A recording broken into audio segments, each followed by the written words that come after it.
Mamma mia, salut les amis et bienvenue dans cette nouvelle vidéo des Teachers du Net. Mon nom est Honoré Unwanou, formateur et développeur. Alors dans cette vidéo, j'aimerais vous montrer une petite astuce qui vous permet d'exécuter du code C++ de manière interactive. Aujourd'hui, au niveau de la plupart des langages de programmation, vous avez ce qu'on appelle des REPL. Donc REPL signifie Read, Evaluate, Print, Loop. En grosso modo, vous allez entrer quelque chose. Ce que vous allez entrer va être lu, après évalué, un résultat va être affiché, et puis on va vous demander est-ce que vous voulez entrer autre chose. Essayons de le voir de manière pratique. Au niveau de Java, vous avez JShell, et JShell va représenter le REPL de Java. Je peux donc taper 2 plus 2, 2 plus 2 sera lu, c'est le R, on va l'évaluer à 4, c'est le E, ensuite on affiche le résultat, c'est le P, et puis on nous demande autre chose, donc c'est la boucle. Je peux mettre par exemple un système.out.println de Hello Java. Et bien, voici le résultat. Je vais sortir avec CTRL D. De la même manière, au niveau de Ruby, vous avez IRB. On peut faire la même chose ou bien afficher Hello Ruby. Pareil au niveau de Python, on peut taper Python et vous aurez le shell interactif Python ou bien le REPL Python. Là, je vais faire un print de Hello Python. Le shell interactif de Python est très intéressant, mais des fois, lorsqu'on l'utilise en pratique, vous allez voir qu'il y a de petits Mitsubishi qu'on pouvait améliorer afin de faciliter son utilisation. Par exemple, je vais faire une boucle for. Je vais faire for i in range. On va taper par exemple ici 2, mais là, je vais me tromper. Je vais enlever le E. Vous n'avez pas besoin de connaître Python, mais je veux afficher tous les nombres de 0 à 2. Mais 2 n'est pas inclus, donc ça va être 0 et 1. Mais qu'est-ce que vous voyez? On a une erreur. On nous dit que j'ai mal écrit ceci. Donc, je peux appuyer la touche en haut, mais malheureusement, je dois tout taper un à un. Donc là, je vais afficher tous les nombres de 0 à 20. Et puis, on va faire un print i. Et vous allez voir maintenant, ça va marcher. On a 0 jusqu'à 20. Afin de corriger ce genre de petits problèmes, ils ont eu à créer IPython. Donc, IPython, c'est Interactive Python. Et vous allez voir IPython va être une version améliorée du shell interactif de Python. Premièrement, vous allez voir qu'on a de la couleur. Donc, si je fais for i in range, vous voyez que maintenant ici, tout est en couleur. De la même manière, si je me trompe, je vais enlever ceci. Et puis, on va faire un print de i. Je vais faire un print du double de i également. Donc, i fois 2. Vous allez voir, on aura une erreur. Mais lorsque je vais appuyer la touche en haut, tout le code que j'avais entré, il est présent et puis je peux remonter pour corriger uniquement où je me suis trompé. Et bang, ça marche. Donc, on a ici tous les nombres de 0 à 20, mais on affiche également leur double. Donc, on a 0 et son double, 1 et son double, 2 et son double, jusqu'à 20 et son double qui est de 40. Vous avez d'autres choses intéressantes au niveau de IPython. Par exemple, au niveau du shell interactif classique de Python, si on veut avoir de l'aide sur une fonction, on utilise help. Mais au niveau de IPython, je vais revenir. On peut mettre print et mettre un point d'interrogation.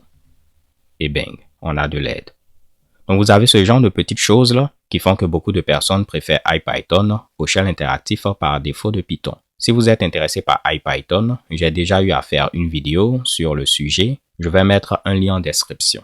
À ce moment-là, vous pouvez me dire, mais Honoré, pourquoi tu nous parles de IPython alors qu'au début, tu nous avais dit que tu allais parler de C++ de manière interactive. Pourquoi j'ai parlé de IPython? C'est parce que ceux qui ont créé IPython, ils se sont dit ça pourrait être intéressant si on pouvait avoir une version, disons IPython, mais qui allait marcher quel que soit le langage de programmation. Ils ont travaillé là-dessus et puis ils ont créé ce qu'on appelle Jupyter. Vu que IPython, c'était trop lié à Python, alors qu'ils voulaient créer maintenant quelque chose d'agnostique, donc qui va marcher quel que soit le langage, ils ont dû changer le nom pour Jupyter. Donc Jupyter, c'est la version de IPython, mais qui peut marcher quel que soit le langage de programmation. Et de manière pratique, comment ça fonctionne? Au niveau de Jupyter, vous allez avoir différents noyaux pour différents langages. Donc en lieu et place de parler de noyau, en anglais on parle de kernel. Vous allez donc avoir un kernel pour Python, un kernel pour Ruby, un kernel pour R, un kernel pour C++, pour ne citer que ces langages. Donc voici le site officiel de Jupyter. Mais si on regarde les différents kernels, vous allez voir que vous avez des kernels pour plein de langages. Donc JavaScript, TypeScript, F#, vous avez Go, et on peut voir qu'on a un kernel également pour C++. Il a pour nom Zeus Kling. Je vais l'ouvrir dans un nouvel onglet. Donc vous n'aurez qu'à installer l'un de ces kernels et puis ça va marcher. Autre chose intéressante, au niveau de Jupyter, vous avez ce qu'on appelle Jupyter Lab. Donc je tape Jupyter Lab. Vous aurez au niveau de votre navigateur accès à une console Python. On peut faire la même chose que précédemment. Je fais Shift Entrée pour exécuter. On va demander de l'aide sur Print, Shift Entrée et tout marche. Mais vous pouvez également créer ce qu'on appelle des notebooks. Au niveau des notebooks, on pourra mettre non seulement du code, mais vous pourrez mettre du Markdown et faire plein de Mitsubishi. Donc on pourra afficher des images, des vidéos, du texte, et ceci s'avère très intéressant. Par exemple, si comme moi, vous donnez des cours, ou bien si vous souhaitez faire des expérimentations avec de petits résumés. Donc là, par exemple, je vais vous montrer, je prends Markdown, c'est un autre langage, mais je peux dire ici affectation de variables. Et là, c'est un titre de niveau 1. On fait Shift Entrée et on peut voir que cela va s'afficher de cette manière. Je peux mettre de dièse, ce sera un titre de niveau 2. Je fais Shift Entrée. Bon là, je dois sélectionner Markdown. On refait Shift Entrée et voilà un titre de niveau 2. Vous pouvez avoir un lien. Je vais cocher Markdown et je vais faire un lien vers Parlons Code. Shift Entrée et vous allez voir maintenant si je clique, je suis redirigé vers mon site Parlons Code. Là, on va faire 2 plus 2, Shift Entrée. Si vous faites CTRL Entrée, il va exécuter ceci, afficher le résultat, mais on n'a pas une autre cellule. On peut cliquer sur le plus pour ajouter d'autres cellules ou bien sélectionner une cellule et puis la supprimer avec ce symbole. Vous avez des raccourcis, on peut faire B pour dire below, donc il va rajouter une cellule en bas. Vous avez 2 fois le D qui permet de supprimer une cellule. Vous pouvez créer une cellule en haut, par exemple, je vais sélectionner ceci, je fais A, ça va créer une cellule en haut, donc above. Bref, comme on peut le voir, il y aura des choses très intéressantes. Là, je vais faire un print, point d'interrogation, CTRL Entrée, et voici la doc. Donc nous, c'est ce qu'on va essayer de faire, mais pour le langage C++. Cela revient donc à dire qu'il faudra installer Jupyter et de la même manière le kernel pour C++. Si on descend un peu en ce qui concerne le kernel, on nous montre qu'on peut l'installer via Anaconda. Donc Anaconda, c'est un moyen d'installer Python et puis plein d'autres librairies. Bien sûr, on peut se lancer dans l'installation de Anaconda et puis après installer le kernel, mais très souvent, si on procède de cette manière, on peut rencontrer des problèmes, il va falloir les corriger, et c'est là qu'un outil comme Docker peut s'avérer intéressant.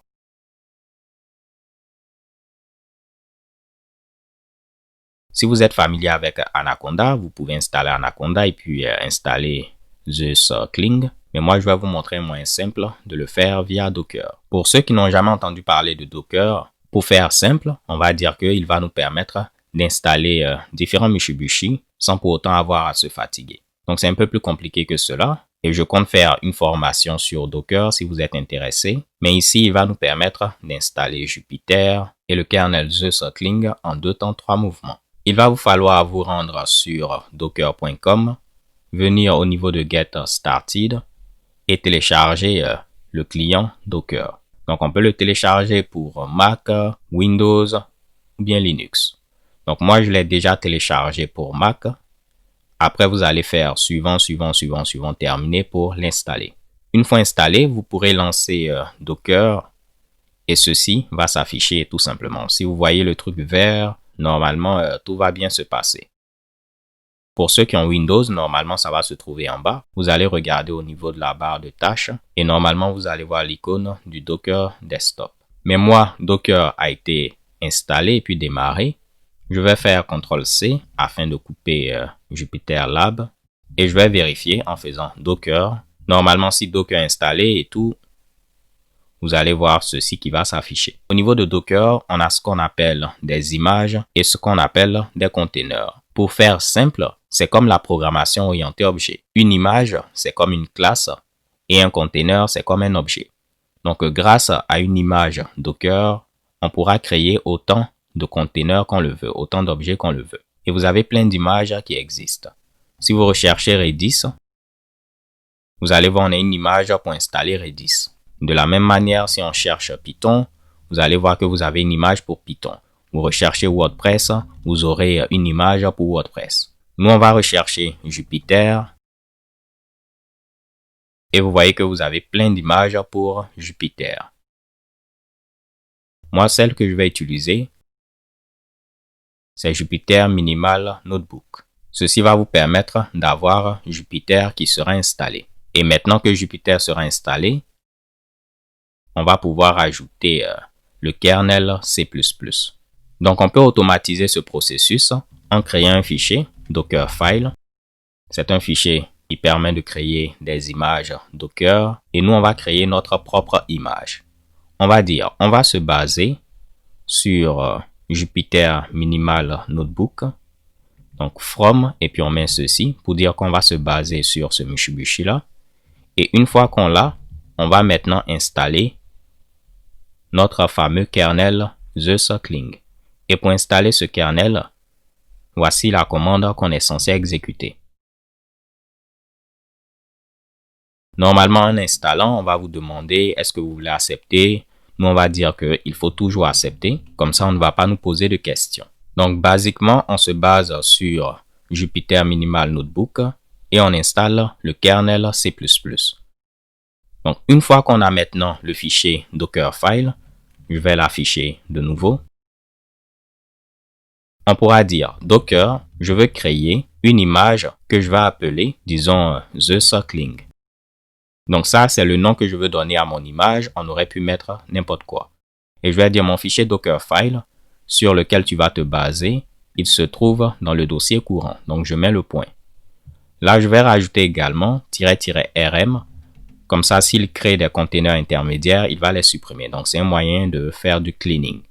Mais basiquement, voici la commande qu'on va taper. On demande à Docker de nous construire une image qui aura pour nom The Suckling. Et on précise le nom avec "-t" et puis le nom. Et le fichier de configuration se trouve dans le dossier courant. Bien avant d'exécuter cela, pourquoi pas, si vous faites Docker image, ceci va vous afficher toutes les images que vous avez. Pour l'instant, je n'ai aucune image. Mais lorsque je vais exécuter cette commande, vous allez voir, on aura notre image qui sera maintenant créée. Donc, il se base sur Jupyter Minimal Notebook. Cela va prendre un peu de temps, donc il faudra être patient. Moi, par la magie de l'édition vidéo, on va faire du fast forwarding. Donc là, il a fini d'installer Jupyter. Maintenant, il va installer le kernel The Suckling. Donc là, c'est terminé. On voit qu'il a pu créer notre image et puis il l'a tagué. Donc, il lui a donné comme nom The Suckling, ce qu'on avait indiqué. Si maintenant je fais Docker image, on peut voir qu'on a maintenant notre image The Suckling. Donc on pourra utiliser cette image afin de créer autant de conteneurs qu'on le souhaite. Rappelez-vous, les images, c'est comme des classes et via ces images, on pourra créer autant de conteneurs qu'on le veut, autant d'objets qu'on le veut. De la même manière, on a l'image Jupyter Minimal Notebook, vu que notre image en avait besoin. Avant de créer notre conteneur, pour que ce soit simple, je vais relancer Jupyter Lab. La première des choses que vous pouvez remarquer, c'est que par défaut, Jupyter Lab est démarré sur le port 8888. Deuxièmement, vous aurez un dossier de travail dans lequel vous pourrez rajouter des fichiers, rajouter vos notebooks et tout. Vu qu'on a démarré la commande au niveau de tutoriel, il va considérer que le dossier tutoriel est mon dossier de travail. Donc, on voit que c'est dans ce dossier qu'on a Dockerfile et puis notre fichier qui représente notre notebook. Dans cette extension-là, c'est IPython Notebook. C'est la même qui a été gardée, mais principalement, c'est ce qu'on avait fait précédemment. Donc, si vous avez compris cela, vous allez comprendre maintenant comment est-ce qu'on va créer notre conteneur. Je vais utiliser la commande Docker Run. On avait utilisé Docker Build pour créer l'image. Cette fois-ci, ça va être Docker Run pour créer un conteneur en se basant sur une image. je vais indiquer que je vais me baser sur l'image TheSuckling qu'on a eu à créer. Ensuite, on va dire, lorsqu'on va quitter le container, il faudra faire du cleaning. Il faudra ici le supprimer. Maintenant, ce que je ne vous ai pas dit, les containers sont de petits environnements isolés. Donc, voyez un peu comme si vous avez une petite machine Linux où il est installé ce dont on a besoin, Jupyter et tout. Mais c'est une petite machine Linux qui est isolée. C'est un container, un environnement isolé. Donc, nous, ce qu'on va dire, c'est quoi? Vu que c'est un environnement isolé, mais nous, on veut y accéder depuis notre machine, lorsque je vais taper le port 8888, il faudra l'associer au port 8888 qui se trouve au niveau de mon container. Donc là, lorsque sur ma machine, je vais faire localhost 8888, il va l'associer au port 8888, c'est cool à prononcer, qui se trouve au niveau de mon container. Donc moi, je vois ceci comme une flèche. On quitte ma machine pour rentrer dans mon container et on va associer les deux ports. De la même manière, on doit associer le dossier de travail. Donc, ce qui va se passer, c'est quoi? Je vais dire, au niveau de ma machine, tu vas prendre le dossier courant et on peut mettre pwd. Donc, si je mets pwd, print working directory, ceci va me permettre d'avoir le chemin qui mène au dossier courant. Et dans mon cas, c'est le dossier tutoriel. Je vais donc dire, tu vas associer ce dossier tutoriel et pour ce faire, on utilise les volumes. Tu vas associer ce dossier tutoriel au dossier home Jovian Work. Donc là, c'est le chemin qu'on aura au niveau du container. Si vous venez au niveau de la documentation et puis vous cliquez, ce n'est pas quelque chose que j'ai eu à inventer. On va descendre un peu. Vous voyez que il y aura ce home. Donc ce truc-là, il le cache un peu. Mais vous voyez qu'on aura home Jovian Work. Et c'est ce dossier-là qui va représenter notre dossier de travail. Donc là, parfait. Je mets "-v". C'est en rapport avec le système de volume. Mais on va synchroniser notre dossier tutoriel à ce dossier. Donc, lorsque je vais créer des fichiers ici, il va ici les créer au niveau de ce dossier. Pour ceux qui ont Windows, en lieu et place de mettre ceci, vous allez taper CD. Oups, de cette manière. Vous allez mettre pourcentage, CD pourcentage. Et pour ceux qui ont Linux ou Mac, vous allez mettre $, pwd. Donc, normalement, on peut exécuter cette commande et vous allez voir, il va nous créer un container en se basant sur notre image. Je peux vous le prouver. On fait docker ps-a et on peut voir qu'il a créé un container en se basant sur cette image. Il y a de cela 15 secondes, 16 secondes plutôt. Donc là, parfait. On peut venir maintenant ici. On va taper localhost 8888 et on met /lab. Vous pouvez voir qu'on nous demande un mot de passe. Il faudra simplement copier le token qui est présent ici. Donc vous copiez simplement le token et puis vous allez le coller. C'est ce qui va représenter le mot de passe. Et normalement, ça va marcher. On peut voir que vu qu'on a le kernel C++, on peut créer des notebooks C++ ou bien une console C++. Je vais cliquer sur C++ 17. Normalement, au moment où j'enregistre cette vidéo, la dernière version en date de C++, c'est C++ 20. Mais pour l'instant, ce n'est pas supporté par Jupyter. Probablement, au moment où vous allez voir cette vidéo, ça va être disponible. Cela sera disponible. Mais nous, on va prendre C++ 17 et on peut faire la même chose que précédemment. Donc, vous voyez, on voit le fameux dossier Work et on peut voir notre notebook. Vous pouvez renommer votre notebook en faisant un clic droit. Je peux l'appeler par exemple test. L'extension est restée IPython Notebook, même si on sait que c'est Jupyter. Je vais mettre du Markdown. Mais maintenant, je peux mettre du code C++. Là, si je fais 2 + 2, vous voyez que 4 s'affiche. En C++, je peux faire std cout pour afficher par exemple hello C++. Si on exécute, on a une erreur parce qu'il faut normalement inclure ioscream. On réexécute, Shift Entrée et vous voyez hello C++. Donc je pourrais maintenant exécuter du code C++ de manière interactive. Si je mets std vector et puis je veux avoir de l'aide, vous voyez qu'on a un problème, c'est parce que ici, il faut mettre le point d'interrogation au début. Et il va récupérer l'aide depuis C++ référence. OK, parfait. Donc avant de terminer, on va tout supprimer. Donc je fais 2 fois D à plusieurs reprises, également ceci. Et je vais créer un tableau qui aura 5 entiers et on va afficher les 5 entiers. Donc là, j'ai écrit ce petit code rapidement pour tester. Donc il permet de créer un tableau de 5 entiers et puis on affiche tous les éléments. J'exécute CTRL-Entrée, CTRL-Entrée et CTRL-Entrée. Et vous voyez, les 5 éléments sont affichés. Si vous souhaitez quitter le kernel, il ne suffit pas de fermer la fenêtre. Vous allez devoir faire 2 fois CTRL-C. OK? CTRL-C, CTRL-C pour fermer afin de stopper le kernel. Maintenant, à chaque fois que vous voulez utiliser Jupyter Lab, il faudra vous assurer que Docker est démarré. Là, on n'a plus besoin du fichier Dockerfile, vu qu'on a déjà créé l'image, donc je peux le supprimer. Tout ce que vous devez faire, c'est Docker Run, et ceci va permettre de démarrer un container en se basant sur notre image qu'on a eu à créer. On copie le token, localhost 4x8 lab, on colle le token, et bang, ça va marcher. Alors, ce sera tout pour cette vidéo. J'espère que vous l'avez apprécié. Si tel est le cas, n'hésitez pas à liker la vidéo, un maximum de likes. Pour ceux qui ne sont pas abonnés également, c'est le moment de le faire, histoire de ne rater aucune vidéo. D'ici là, portez-vous bien, stay tuned and take care. Peace.